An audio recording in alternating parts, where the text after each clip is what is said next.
শিৱসাগৰত ৰাভা দিৱসৰ বৃহৎ আয়োজন কেইবাটাও জাতীয় সংগঠনৰ জিলা সমিতিৰ এই বিশেষ পদক্ষেপ অসম জাতীয়তাবাদী যুৱ পৰিষদ সংগ্ৰামী সেনা সদৌকোচ ৰাজবংশী ছাত্ৰ সন্থা আৰু ধায়ালী সন্মিলিত যুৱ সমাজৰ সৌজন্যত কেন্দ্ৰীয়ভাৱে ৰাভা দিৱসৰ উদযাপন কৰা হ'ব।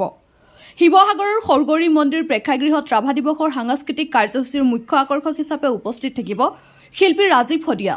তাৰোপৰি চিত্ৰাংকন ৰচনা প্ৰতিযোগিতা মাৰাথন দৌৰ প্ৰতিযোগিতা অনুষ্ঠিত কৰা হ'ব। ৰাভা দিৱসৰ মহান দিনটোত সৃষ্টিশীল নৃত্য প্ৰদৰ্শন আৰু বাৰেৰহণীয়া সাংস্কৃতিক সন্ধিয়াৰ উদ্বোধন কৰিব চত্ৰধৰ গগৈয়ে। অসম জাতীয়তাবাদী যুৱ পৰিষদ সংগ্ৰামী সেনা অসম আৰু সদৌকোচ জয়াপাৰ আঞ্চলিক সমিতিৰ সহযোগত আৰু সন্মিলিত ধায়ালী যুৱ সমাজৰ উদ্যোগত আমি অহা 20 জুন তাৰিখে আমি ৰাভা দিৱস উদযাপন কৰিবলৈ লৈছোঁ। এই ৰাভা দিৱসত সমূহ শিৱসাগৰবাসী ৰাইজৰ উপস্থিতি আমি একান্তই কামনা কৰিছোঁ। লগতে আমাৰ প্ৰতিযোগিতা আছে চিত্ৰাংকন প্ৰতিযোগিতা, ৰচনা প্ৰতিযোগিতা, ৰাভা সংগীত প্ৰতিযোগিতা আৰু সৃষ্টি নৃত্য প্ৰদৰ্শন।